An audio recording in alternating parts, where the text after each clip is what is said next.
Hello everyone, जय माता दी। सभी को कैसे हैं आप लोग? माता रानी की कृपा से स्वस्थ होंगे, यही उम्मीद है। माता रानी आप लोगों पे हमेशा कृपा दृष्टि बनाए रखे। आइए जानते हैं, मोक्षदा एकादशी का व्रत 30 नवंबर को रखा जाएगा या 1 दिसंबर को व्रत रखा जाएगा।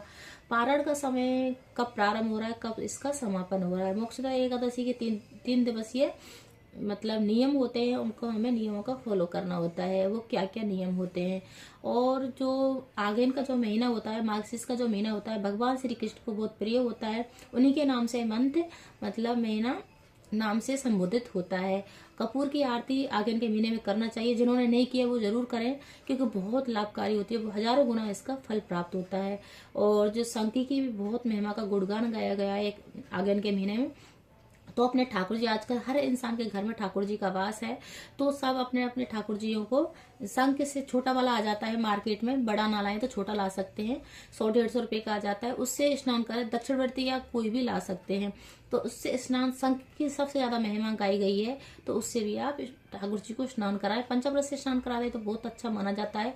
वैसे अब आता है कि 3 दिवसीय जो नियम होते हैं, 10वीं से नियमों का पालन करना होता है। तो 10वीं के दिन हमें सुबह उठना है, और उठ के हमें नहाना धोना है और पूजा पाठ करनी है। उसके बाद में हमें तामसिक भोजन बिल्कुल भी नहीं खाना है। इस बात का विशेष ध्यान रखना है।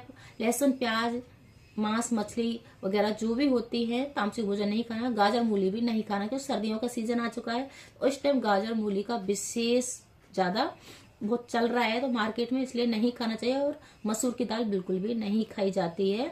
एकादशी के व्रत 10वीं से ही नियमों का पालन करना होता है।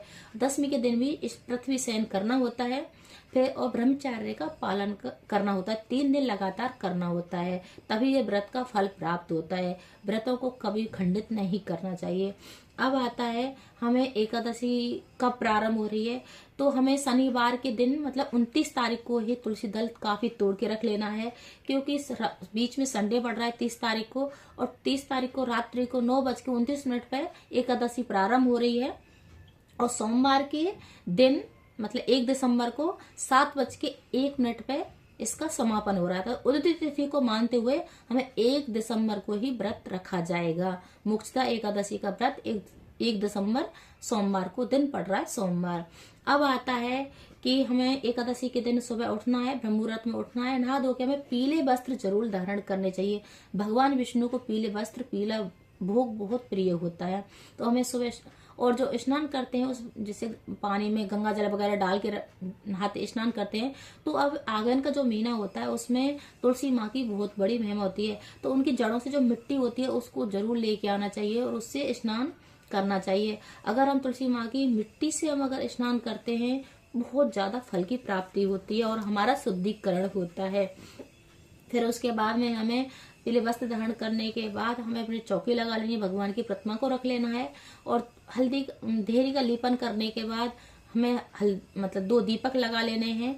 फिर हमें अपनी जो एक कथा आती है, कहानी आती, कहानी सुनने के लिए, तो वो बुक में आप कहानी सुन सकते हैं। आगन के मास, मार्गशीर्ष के महीने के नाम से होती है, और मोक्षदा एकादशी के नाम से भी संबोधित होती है, तो उसको निकाल के आप पढ़ सकते हैं। और फिर उससे मेन चीज होता है कि हमें संकल्प जरूर लिया जाता है व्रत में। कोई भी व्रत रखते हैं तो व्रत का संकल्प लेके ही व्रत किया जाता है। तो संकल्प चावल और उससे लिया जाता है। एकादशी में चावल का अनिवार्य होता है। तो हमें 1 लौंग ले लेनी है, 1 इलायची लेनी है, 1 सुपारी ले लेनी है, और 1 सिक्का ले लेना है। और जैसे भगवान विष्णु का नाम लेते, ओम श्री विष्णु, वो नाम गोत्र स्थान बोलते हैं। जहाँ जिस स्थान पे हम रह रहे हैं उसी स्थान का आपको नाम बोलना है। जैसे कहीं भी ससुराल में नहीं है, आज बाहर रह रहे हैं, तो बाहर का ही नाम बोल के ही आपको ये व्रत का पालन करना है। भगवान के चरणों में अपने संकल्प को छोड़ देना है।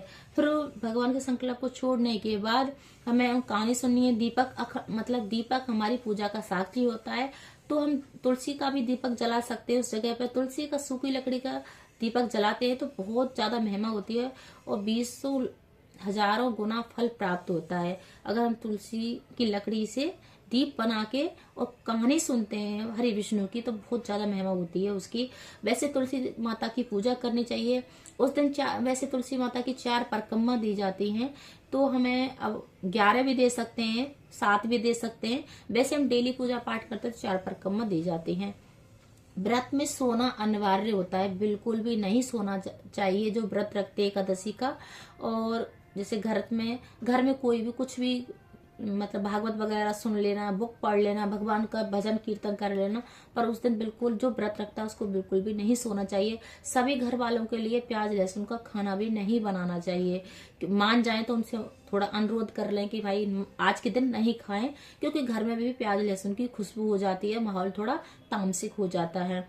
और जो व्रत रखता है तो वो विधि विधान से, एकादशी का व्रत विधि विधान से ही रखा जाता है, उस सारे नियमों का पालन करना होता है। अब आता है पारण का टाइम। तो जो पारण का टाइम मतलब मंगलवार को पारण किया जाएगा मंगलवार को पारण किया जाएगा 2 दिसंबर को। और सबसे मेन चीज है सुबह 6:57 से प्रारंभ हो रहा है और 8:26 पे इसका समापन हो रहा है पारण का समय। ये भी आप नोट कर लें जिससे आपको सुविधा मिल जाए पारण के टाइम में भी, क्योंकि मैंने एक ही वीडियो में सारी चीजें बता दी हैं, तो इधर उधर जाने की भी जरूरत नहीं पड़ेगी आप लोगों को।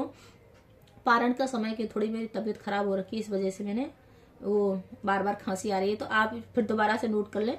पारण का समय मंगलवार को 2 दिसंबर को पड़ेगा, 6:57 से प्रारंभ हो रहा है और 8:26 पे इसका समापन हो रहा है। तो इस बीच में आप पारण कर सकते हैं। और द्वादशी के दिन अगर हम चावल का भोग लगाते हैं और चावल खाते हैं तो बहुत अच्छा माना जाता है। तो भगवान विष्णु को खीर बना के जरूर भोग में रखना चाहिए और उससे बहुत ज्यादा प्रसन्न हो। तो उस दिन भी प्याज लहसुन बिल्कुल भी नहीं खाना है। द्वादशी के दिन जब हम पारण करते हैं तो उस दिन भी आपको बिल्कुल भी प्याज लहसुन नहीं खाना है। और जैसे भगवान की हमें पूजा के बाद हमें जैसे तुलसी दल का भी आपको जैसे प्रसाद ले लेते हैं, उससे भी हमारा व्रत खुल जाता है। या फलार से भी आप व्रत खोल सकते हैं, बाद में आप खाना खा सकते हैं।